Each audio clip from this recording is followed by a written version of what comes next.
One of my first briefs was given to me by Mr. Praveen Parekh from Parekh and Company to appear in a land acquisition matter before Justice M.P. Thakkar. I had not the faintest clue on how to argue a land acquisition matter, no clue about what sale instances are all about, and least of all was I aware of something called the Miriam's tables, which formed the basis. It was like an actuarial table in that case.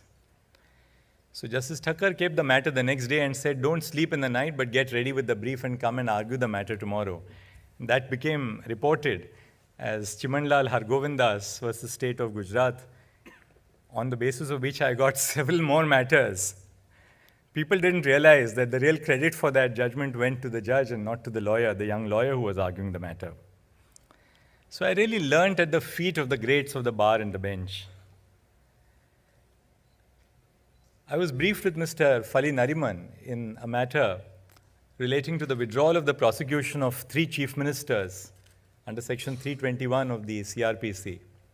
That was challenged and eventually referred to the Constitution bench. So when the judges were exchanging a conversation between themselves, I was keen to tell the senior on what is the next line of authority to cite. So he put his hand up and said, quiet, he said, quiet. And then he told me, he said, when the judges speak, when a matter is going on, always be silent and see what they are talking about. That will give you an insight on which way the matter is going and what they expect of you. Focus on the court and focus on what the judges are speaking about. I was once arranging books in the lunch hour in court number 1 when the irrepressible Mr. R.K. Garg walked in and gave me a slap on my back and said, what are you doing? Haven't you had your lunch? So I said, I'm arranging the briefs for my senior. He says, that's the problem with you Bombay lawyers. You only focus on efficiency. But where will the vision come from if you only focus on your cases? So look beyond the immediate brief that you are called upon to argue. Will you accompany me to the airport in my car and I'll tell you what to research over the weekend? So between the Supreme Court and Palam, I was occupied by just the sheer brilliance of Mr. Ashok Sen, who through his memory would throw cases at me and say, look, this is the citation, look at these cases, and be ready for me when I come back on Monday morning to argue the matter.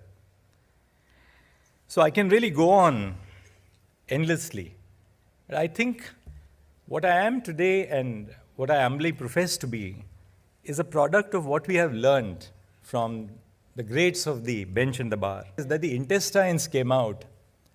So I was so young and perhaps a little impetuous. So I said, my lords, it is because the intestines came out that I am here before your lordships to argue this appeal. Justice P.D. Desai, who became the Chief Justice of the Bombay High Court, a distinguished Chief Justice.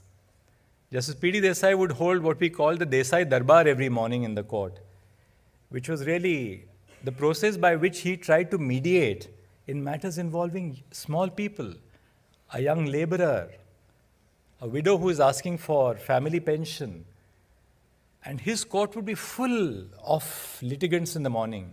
And he would be spending a few minutes on every case trying to tell the employer or the government to settle that case. So we as young lawyers would just sit in the court and watch him in operation.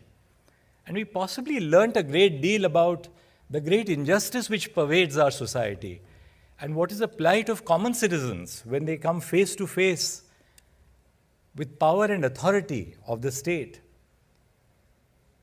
Those were the judges who taught us our intuitive sense of justice and how they dealt with the problems of injustice which came their way. But we also learnt a great deal about the importance of integrity at the bar. I was arguing a matter before a division bench of Justice Mohta and Justice Junjunwala. I see Devansh there in the third last row, his grandfather. It was a very important case, very high stakes for a sugar factory. We had argued the judges were dead against us. I knew that they were going to be against us, and the matter was finally listed in chambers a day before Diwali. So Justice Mota turned to me and said, Mr. Counsel, would you like to take your chance before some other bench? It was just a day before Diwali. Now we're not really keen on proceeding with the hearing. Would you like to take your chance and go before some other bench? So I turned to them and said, my lords, I'm totally satisfied that I have said everything that they had to be in this case. And I'm also conscious of the fact that you are dead against me on this case. But I said, I'll rest the case there. Please decide as you now would like to decide. I'm conscious of which way the case is going to go. So they looked at me and said, well, it's very gracious of you to say that, but I think we'll leave this and you go before somebody else. Now we don't want to take this and keep it parted because benches break up after Diwali.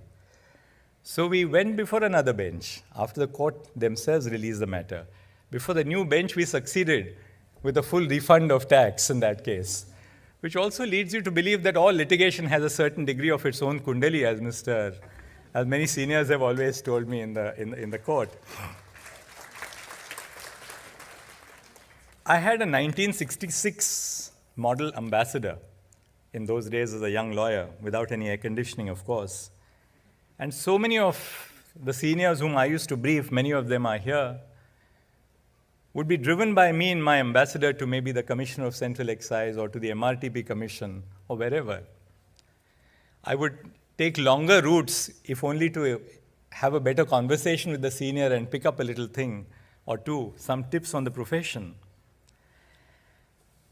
From Mr. V.M. Tarkunde, who was a very distinguished member of our bar, former judge of the Bombay High Court who came here. I briefed him once in a matter involving the Delhi hawkers. It was sheer poetry to understand the way he thought in the conference, expressed himself in the conference, understood the plight of hawkers, and he developed a whole universe which we had not even thought of when we briefed him. And that led to the judgment in Sodan Singh versus the Municipal Corporation of Delhi.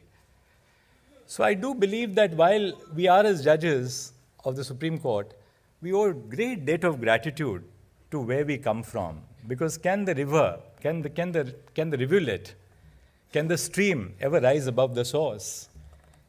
So I believe I'm just a stream coming from this great source of the Supreme Court bar, of the Indian bar. Every day that you are a judge of the Supreme Court, you are constantly reminded of how vast the field of knowledge is. And in that sense, how much more there is to learn. Because you realize that no two cases are the same, so it's very difficult for a judge to believe that you know everything about a case or everything about a subject. Even if you have done 10 cases on the subject, there comes the 11th case which surprises you that you probably had made a very wrong assumption about the case. So I believe that much of the work which we do, or all of the work which we do, is a collaborative effort between the bar and the bench.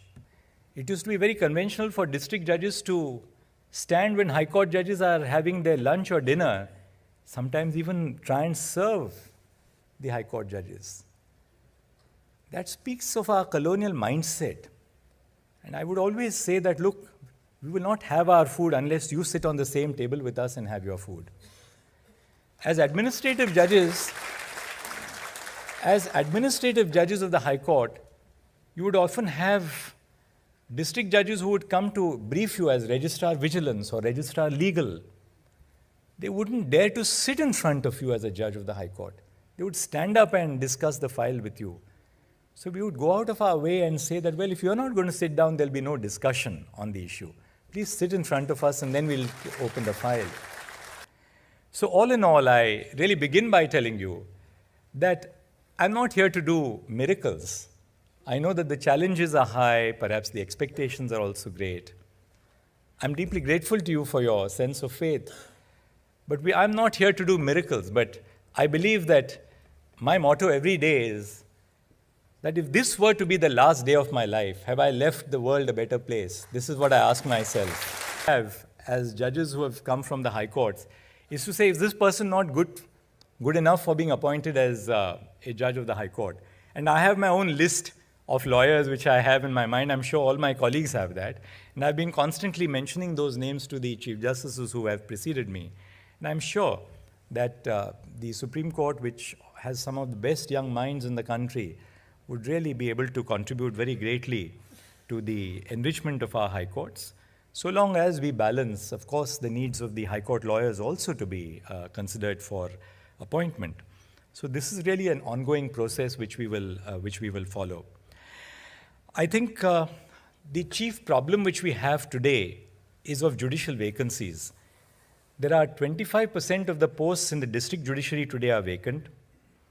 30% of the sanction strength in the state judiciaries is vacant. And of course, we have a few vacancies in the Supreme Court as well. I have laid a great amount of stress on technology. That's not because I have interest in technology, because I genuinely believe that technology can be a source of inclusion. But we have to also ensure that technology does not become a source of exclusion. We're about to launch into e-filing for the Supreme Court. Now, let me tell all the members of the bar that the reason why we want e-filing is not to make some, hi-fi, modern method of filing in the Supreme Court. We are conscious of the fact that everybody who is in the Supreme Court is not at the tip of the pyramid.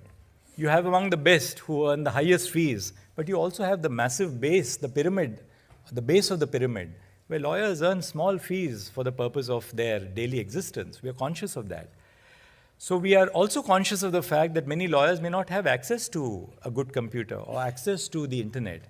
So one of my missions has also been to ensure that those who do not have access to technology must reach out to the members of the bar, just as it must reach out to citizens. It's not the other way around. So there should be no exclusion on the ground of technology.